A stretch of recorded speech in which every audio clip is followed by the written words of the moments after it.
the chapter on corrections. I really enjoy this chapter. I like talking about it and teaching it. I spent some time working in the correctional field, and so I enjoyed talking about that time. You know, it wasn't a long time in my life. I had gone into corrections to kind of work my way up and through the ranks of the state government. It worked very well for me. I got the chance to work for the Department of Youth Services, which is the state of Ohio's like maximum security juvenile facility in Marion. And then I was able to work my way up into a position as a state investigator and get assigned to the Department of Mental Health, where I was able to handle work with people who have been found not guilty by reason of insanity. So the people that you see on the news that are claiming not guilty by reason of insanity, if they're actually found not guilty by reason of insanity, I had a chance to work with those people. So that was pretty cool. And I had a good time. I enjoyed it. You know, a much different system than the earn your credit to buy your freedom system that Captain Alexander proposed that we read in our chapter about, and a very much different system than Sir Walter Crofton had when he had the Irish prison system, and a different system than the Pennsylvania system, where inmates were locked down and segregated, and you're just locked down in a segregated cell. You know, so we're seeing an evolution in the prison system, good or bad, I don't know. You know, when I was at Department of Youth Services, it was a tough situation. You know, the state was having to bring in lawyers so that juveniles could sue corrections officers, and that makes it for a tough situation. Corrections officers were being assaulted, and there really wasn't a whole lot they could do about it because the person was a juvenile. So it made it tough. You know, so let's first talk about the difference between a prison and a jail. Okay, prison is usually a state or a federal facility that is housing people who have been convicted of a crime. They've been sentenced. It's done. It's over with, and now they are serving out their punishment. As opposed to jail, which is kind of a melting pot of all the criminals while they're waiting to go through the justice system, you know, and it makes the jail, in my opinion, much more dangerous than a prison. You know, the prison, you do have the long-term people; they can plot on you and do these long-term things. But a jail, you're dealing with a lot of people. You really don't know what's going on with these people. You don't know what the makeup of them is. You know, in the prison system, we put people through screening. We can segregate, you know, by gang type, by offense type, those kinds of things.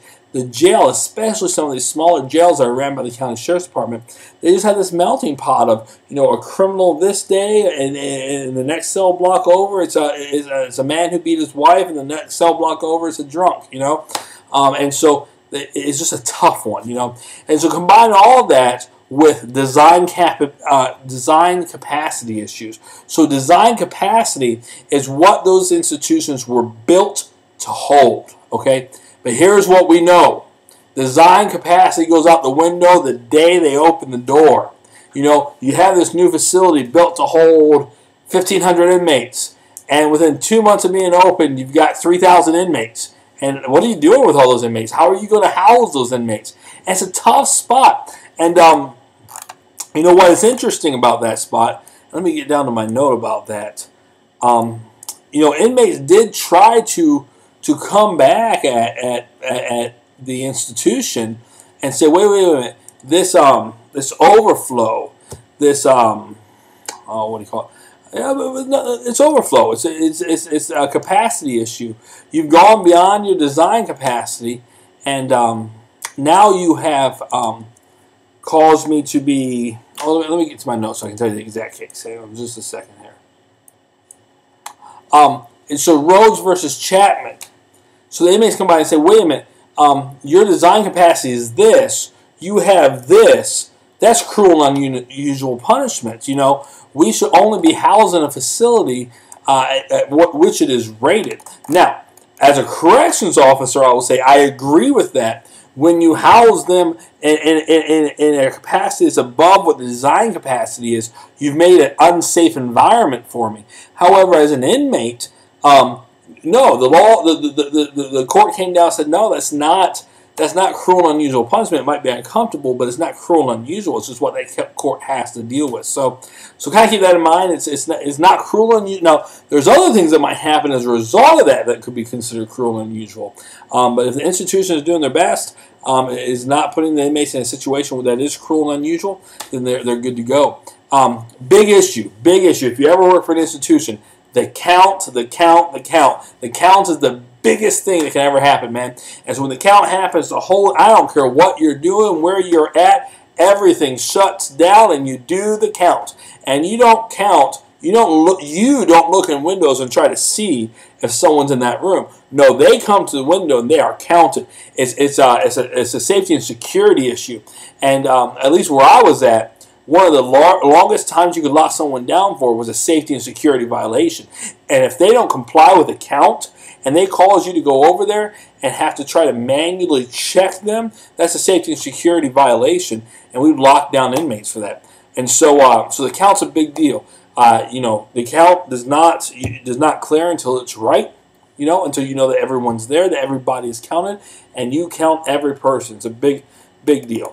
Then the chapter went into a little bit of, the different types of institutions, like, it talks about Unicorn, which is like the prison labor system for inmates, and that it talks about the different the medium level security. So like in the federal institution, the medium level security is they call it the federal correctional institutions. They don't have some big fan they don't just say medium security. If they say it's a federal correctional institution, then it's a medium level security. It's not a work camp, it's nothing like that. Then they got into some payments. So they talked about the state funded work, which was like license plate punching. But then they went into some of the contracted work, the contract systems that were out there for private businesses to employ inmates to do work. And that's an interesting system. And we'll see as that develops how practical that is for us, and if it holds up legally in court. I think it will. I don't think there's going to be any issues with it, but with all the lawyers out there, you never know. Then you go into what states are holding the most inmates, and what are the most people incarcerated for in the federal system. Well, the federal system, in my mind, is a pretty easy one. It is drugs. Why? Because you have a whole unit of the federal government called the Drug Enforcement Administration. That's all they do. You got the FBI. The FBI is FBI isn't called the White Collar Bureau of White Collar Crime Bureau of Investigation. It's the FBI. They investigate a whole bunch of things. The marshals investigate a whole bunch of things. And so they have all these different branches within each one of them. But there's one that's just called the DEA, and that's all they do. So that makes sense that they have that drug offenses are the largest percentage of incarcerated people. It also kind of goes back to what states, who has the most incarcerated people. Well, it really goes back to violent crime rates, because that's what's getting people incarcerated for a long time, violent crimes, And so when you're looking to see, what causes a state to have higher crime rates or lower crime rates, look at the violent crime rate. Higher incarceration or lower incarceration. Look at the violent crime rates for that state, and you'll have a good idea. The chapter talks about some interesting things that they used to do historically, like flogging, or the eye for an eye rationale, which is also called the law of retaliation, and kind of how our society used to deal with those types of offenses. And I'm glad that we do. Would flogging stop people? I don't know. I think that we want rehabilitation. We want to see things get better. So let's talk about rehabilitation for just a moment. And I think this is an important piece. The concept of a private prison does not make sense to me. When you hear politicians say, we're going to privatize the prison system, I want you to think for a moment, you're a businessman, and your clientele are inmates. If your job is to rehabilitate those inmates, but your paycheck comes from those inmates, what incentive do you have to do your job? Okay? So kind of think about when you start hearing politicians talk around, oh, it's so much cheaper to have a privatized prison. Maybe that's because they have no desire to rehabilitate anybody. Maybe that's because their desire is to keep that revolving door going around. If we believe in rehabilitation, and we need to, because we just can't lock people up forever, right? I mean, sometimes you can. They murder somebody or whatever, 3 strikes. There's times when you can. But that's not always the time. And as a society, we need to stop paying for these prisons and overcrowding. Let's try to fix the person and make them productive members of the society.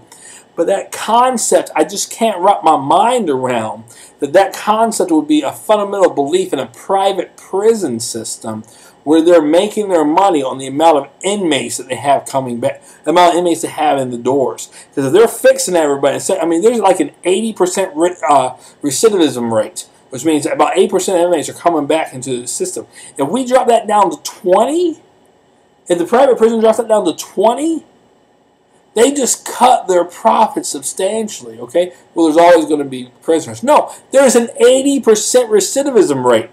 A lot of the prisoners that there's always going to be are people that have already been here, And so if we're not doing anything to rehabilitate them, that's going to go to 85%, 90, 95%, because we're not doing anything to make them better. And the concept of a private prison just does not work for me. It just doesn't make sense to me. So the prison system, a lot of you all are going to get out of here, and that's going to be your first job. It's a good first job. It's a good learning experience for you.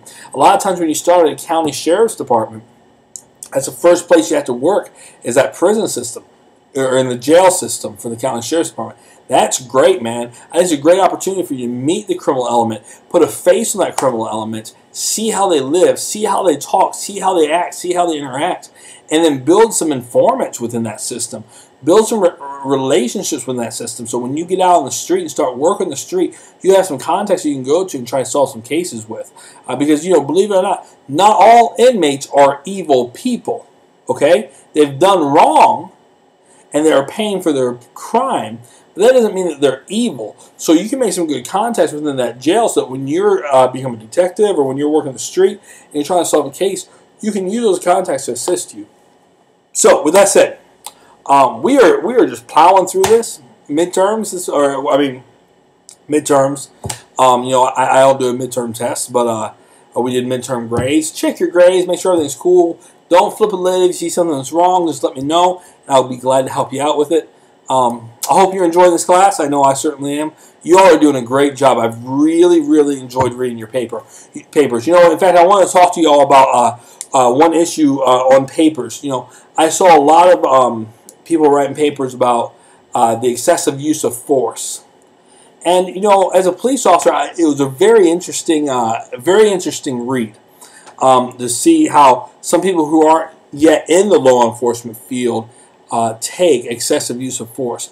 And I want you to be clear, and I want you to understand that you can, as a police officer, you cannot, if you have this amount of force coming at you, you cannot counter with that same level of force. You can't, because what's going to happen? No one's going to win. As a police officer, you must counter with a higher level of force than the person is using. You have to win that situation, okay? If you're going to arrest someone, you have to put them in cuffs. So if they come at you with this level of force, you can't come at them with this. You have to come at them with this level of force. I read a couple papers where, especially with Taser. Taser was a big one in our papers. And I'll tell you, when Taser came out, the policy, it wasn't the police officer's fault. The policy was, I say to Mr. Smith, stop walking, turn around, put your hands behind your back, or I'm going to cuff you. As Mr. Smith did not do it, I tased him. Why? Because you got to think in the mind of the police officer. Does that police officer deserve to be assaulted simply because they're a police officer? That person was given a legal order. Stop, put your hands behind your back, you are under arrest. And they failed to comply. So what's the next step? Well, we have a couple options. we can put our hands on Mr. Smith, right? And when we do that, that opens us up to attack. We're so close, and we put our hands on him, we're going to be attacked. We can hit him with our baton. First off, I think that's very brutal to hit someone with a stick, you know. But also, once again, puts us within 21 inches. Batons are about 21 inches long. We're within 21 inches of that person. So they can run at us, attack us. And if someone's on a dead-on run, you might be able to get 2 or 3 hits in with a baton, but they're going to get on top of you and attack you. Can we mace them? Maybe we can. First off, we know that mace doesn't always work. Secondly, officers are getting so much stuff on their duty belt, a lot of them can't carry mace. Thirdly, environmental factors play a major role into that. Most of the time, police officers use mace themselves because of the wind and all those other things. So it incapacitates them as well. If you're out there by yourself, you don't want to use mace. So watch our last stop. So we don't want to shoot the guy for not doing what we're saying, but we want to go home not beat up. I want to go home not having to wrestle with someone. So we use a taser, right? Mr. Smith, stop. You're under arrest. Put your hands behind your back. He refuses to comply. Now, a lot of agencies have boosted up that and says, no. You can't just tase Mr. Smith then. There has to be some level of aggression towards you. He has to be pumping up. He has to be screaming at you. He has to be balling up his fist, whatever it might be. And I get that. I agree with that. But I just want you to think, why did that guy tase him? Well, should we ask our police officers to put themselves in harm's way if they don't have to? Yes, we ask our police officers to put themselves in harm's way. That's their job every single day. But if they don't have to, if someone else makes the choice not to listen to them, should our police officer be allowed to defend himself? I think the answer to that question is yes. I think it's a very important thing to remember. So with that said, listen, have a great week. Make sure you shoot me an email if you got any questions. I'm trying really hard to keep up with your emails. I'm trying to respond within a day or so. Chat. If you see me online or if you don't see me online, send me a chat message. That's the best way to get a hold of me. I'll see it right away, and I'll try to respond to you as quick as I can. Enjoy your week. Have a good one. I will see you next week.